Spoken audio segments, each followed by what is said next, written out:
Que a graça e a paz do nosso Senhor e Salvador Jesus Cristo estejam com todos. Eu quero fazer a leitura de Romanos no capítulo 3, versículos 23 a 25.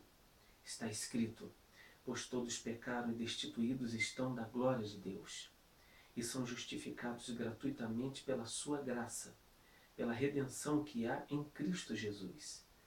Deus o propôs para propiciação pela fé no seu sangue, para demonstrar a sua justiça pela remissão dos pecados dantes cometidos sob a tolerância de Deus. Vamos orar.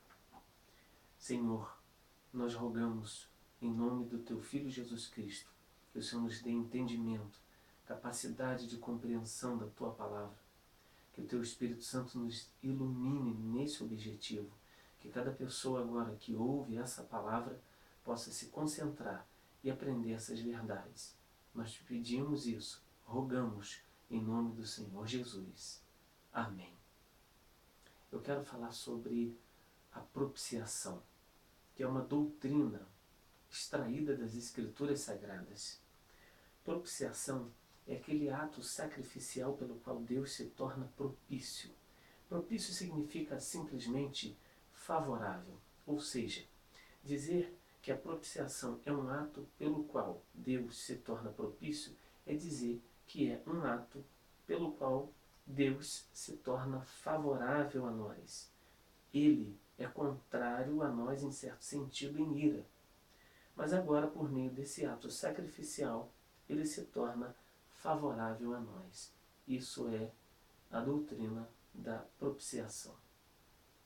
O que acontece para que Deus esteja a nosso favor? O sacrifício. Algo tem que ser feito para cumprir a sua exigência. Quando nós entendemos sobre a importância da propiciação, nós nos tornamos mais gratos a Deus por aquilo que Ele fez e Ele faz por nós. Para que nós possamos entender o que é propiciação, é bom usarmos um exemplo. Quando uma pessoa vai navegar, para que ele possa colocar uma embarcação no mar, é necessário que o mar esteja propício. Quando, por exemplo, um piloto vai colocar uma aeronave em pleno voo, é necessário que as condições climáticas também estejam favoráveis na atmosfera. Então, para aqueles que navegam ou aqueles que voam, é necessário que o clima esteja favorável, quer dizer, não esteja contrário e de alguma forma venha prejudicar o que essas pessoas vão fazer. Quando nós falamos que Deus ele está propício, significa que ele não está contrário, mas ele só está propício para aqueles que se submetem ao sacrifício de seu Filho Jesus Cristo.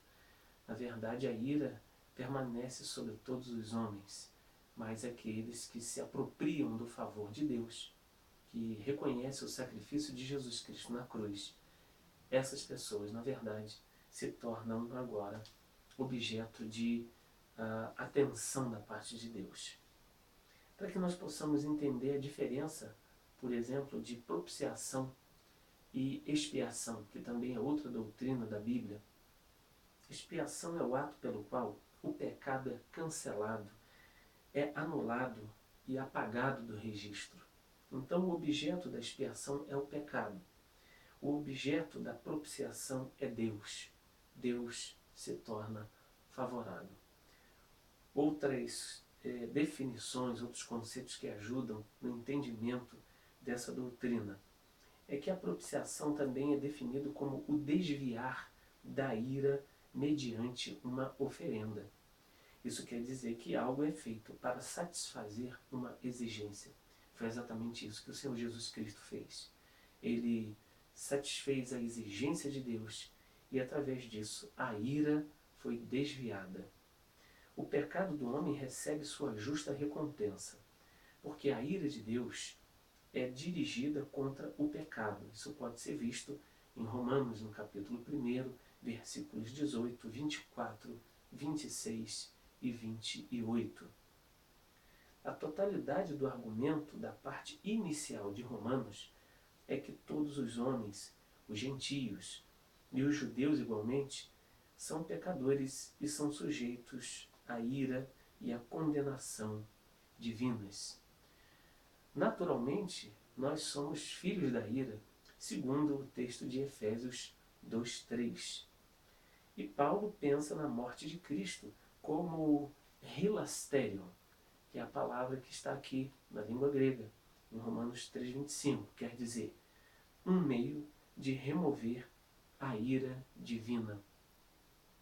Em João 3:36, diz que todo aquele que crê no Filho tem a vida eterna, mas todo aquele que rejeita o Filho não verá a vida, pois sobre ele permanece a ira de Deus. E é Deus mesmo quem fornece o meio para a remoção de sua própria ira.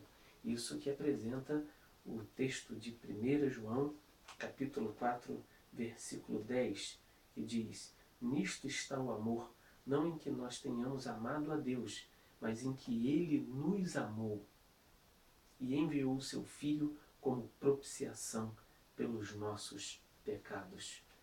Pois aqui diz que exatamente pelo sacrifício de Jesus Cristo que nós temos agora o favor de Deus. Deus não está agora com aquela ira direcionada àqueles que estão debaixo da cruz de Cristo. O conceito bíblico sólido é que o pecado do homem tem incorrido na ira de Deus, e esta ira é evitada somente pelo sacrifício expiador de Cristo. Que nós possamos dizer, como o texto de Tessalonicenses, capítulo 1, versículo 10 diz: e aguardastes dos céus a seu Filho, a quem ele ressuscitou dentre os mortos, a saber, Jesus, que nos livra da ira vindoura. Essa ira vindoura foi pregada por João Batista, e antes dele, os profetas do Antigo Testamento. E João Batista, que vem encerrar como último profeta, ele diz em certo momento para aqueles que ouviam: quem vos ensinou a fugir da ira vindoura? Quer dizer que não há como fugir. Que nós possamos nos apropriar através daquilo que Jesus Cristo, nosso Senhor, fez. Porque essa é a única maneira de fugir corretamente dessa ira. E que Deus nos ajude a viver de forma que seja agradável a Ele. Que nós possamos ser gratos pela doutrina da propiciação. Por causa do sacrifício de nosso Senhor, foi removido a ira de Deus para aqueles que assim desejam. Que Deus abençoe a todos em nome do Senhor Jesus Cristo. Amém.